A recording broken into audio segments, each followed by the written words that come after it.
Welcome, Virgo. This is Regina from Pacific Tarot, getting ready to do your full moon in Pisces reading. It is a lunar eclipse on the 7th of this month, September, and this is sandwiched by two new moons in Virgo. So this is it's not totally a freak exception, but it is unusual. We're having two Virgo new moons. The first we've just experienced in the end of August, and the second one on about the 21st of September.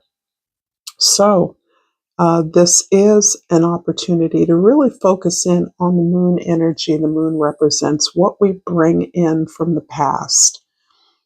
In our birth charts, it tells the same story. So this reading is for anyone who is drawn to it. However, if you have a moon in Virgo, it will hopefully be insightful for you particularly.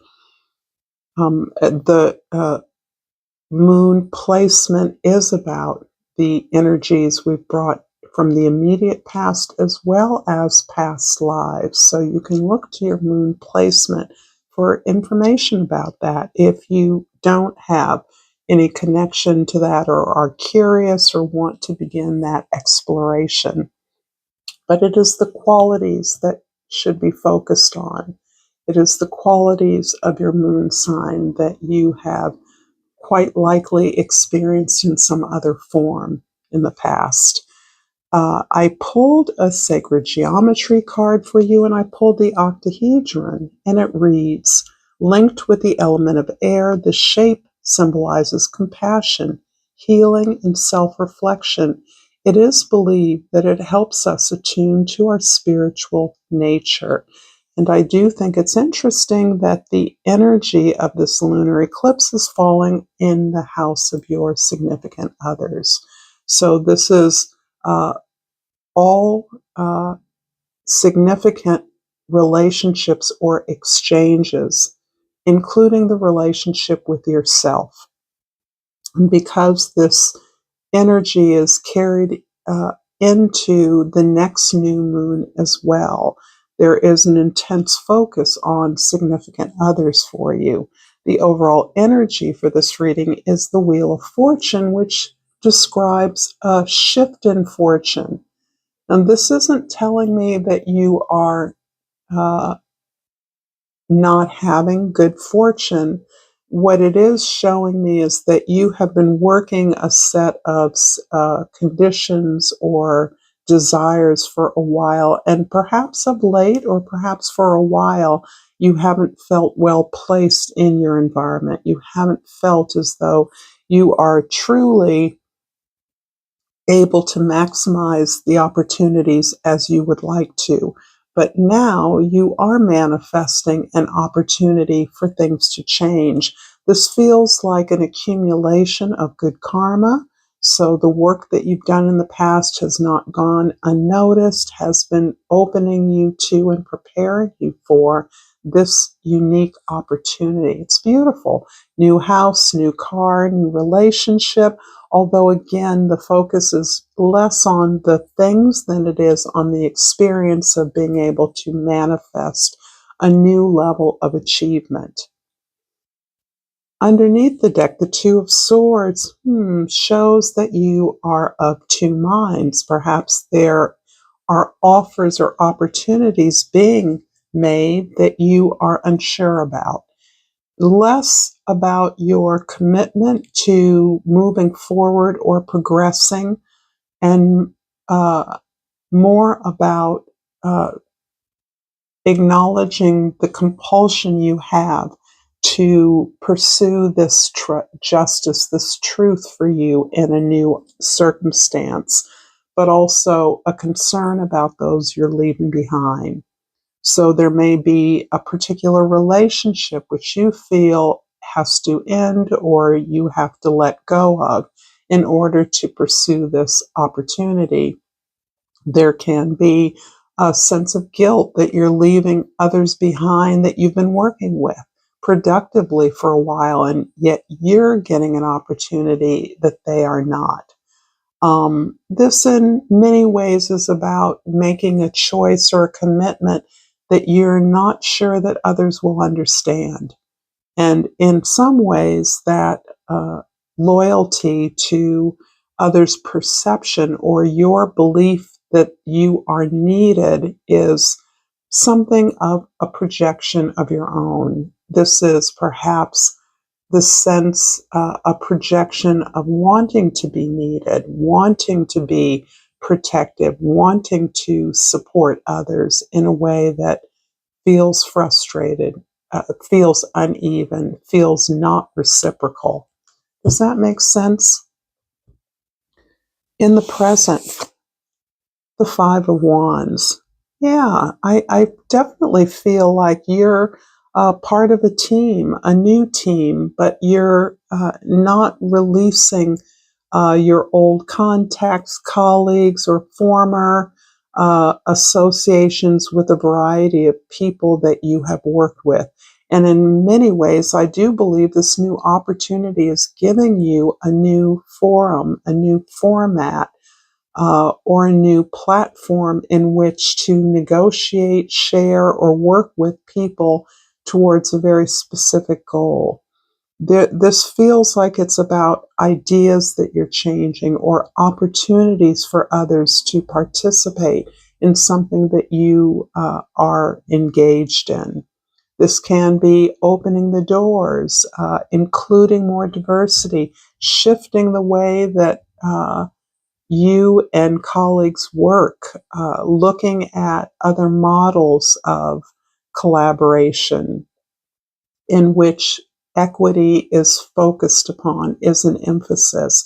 And by equity, I mean making sure that the conditions of any opportunity are inclusive so that those who perhaps are unable can be enabled. Thinking about universal design, for instance, as a principle, where curriculum and teaching or access in architectural design is inclusive, so that things are designed so that uh, more people can access them. In the past, the Four of Wands is describing something you have achieved, a foundation that you've already created, and this is beautiful. This would lend itself to the inclusion of a whole family, a whole community, a group of friends that celebrate their and your accomplishments. This also can indicate a commitment to a partnership or a relationship that centers a community, a family, in a way that is celebratory and recognizes that the partnership itself is the foundation upon which growth is expected and intended. And in the future, the Devil card. I just say that everyone has gotten the Devil card in the future placement in the clarifiers or the initial. This is really talking about the way that you have become an authority. You are channeling your passion expertly. You're clearing away what doesn't work in order to make uh, best use to amplify the opportunities that you now have. You are releasing the old set of rules that you have complied and conformed with to the best of your ability, and you are now in a position of being a rule giver, a gatekeeper. This is actually powerful. People don't think of the devil positively, but the devil is simply a projection, can be simply a projection of the things we don't like about ourselves, or a temptation to abuse our powers or privileges in ways that aren't good for us or others. You are beyond those sorts of challenges, but I do feel a sense of a little sense of isolation here, and I'm not quite sure why.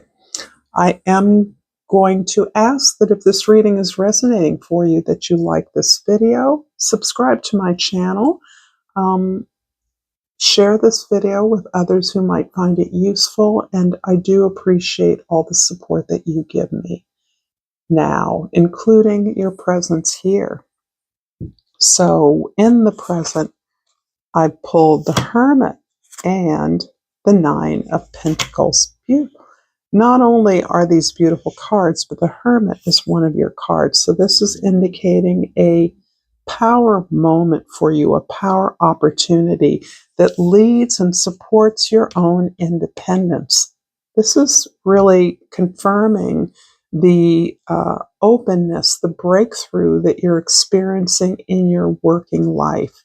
This feels like it's about work, but it can also be about your deeper connections, your significant relationships, the way that you are owning your role as part of a team or collective and doing your part in a way that confirms your autonomy, your independence, and also protects you. You protect yourself from the undue influence of others as you recognize your impact and influence on others. So this indicates to me that you have a lot of experience doing what you do. You have reached a fairly solid level of success or accomplishment, and yet you recognize that your work is, in many ways, beginning afresh at a new level.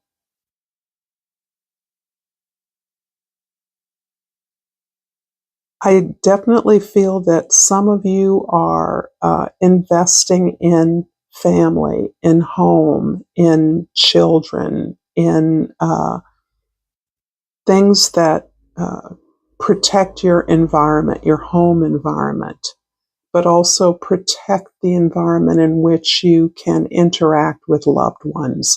And that includes this sacred space that you maintain as a way to organize your work, your life, your health, and you can continue to generate those routines and daily habitual activities that make you so productive and efficient in your work.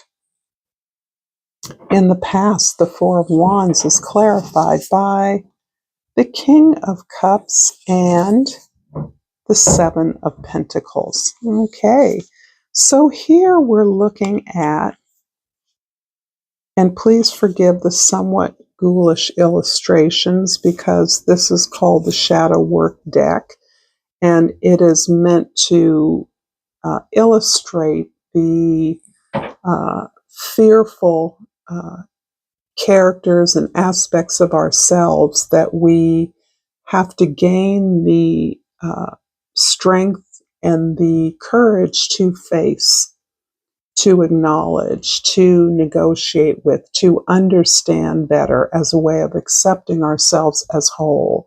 The King of Cups is showing me that you have learned to accept your vulnerable heart, the very thing that you feel has led you on or exposed you to some very hurtful relationships or environments.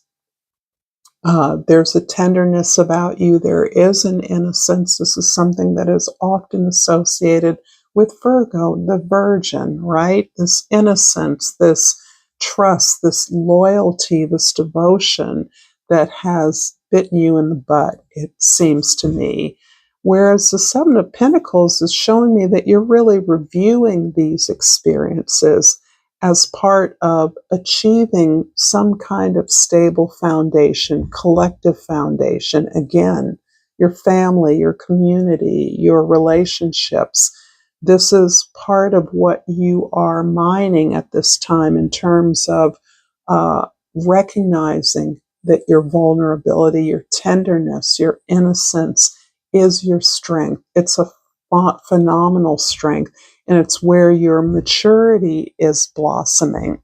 It's interesting because you have such a focus on the material world, and yet the ability to open up about deeper connections with others and yourself is something I feel like you have been working on.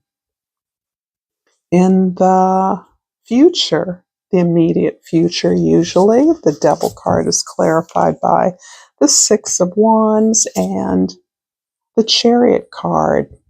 Victory, victory. So these are both cards of victory to some extent. The Devil card is this place where you are becoming a law, a structure, an authority of something in this life, becoming a gatekeeper. You are a fount of wisdom and know-how, ingenuity, modeling best practices in terms of productivity, accomplishment.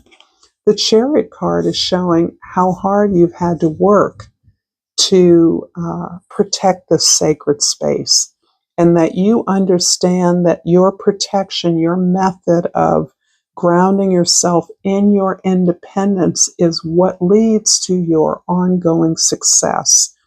You need your space, you need your own authentic opportunity to check in about where you're coming from, your values, your principles that lead to the ability to continually choose that independence as the freedom to be who you are.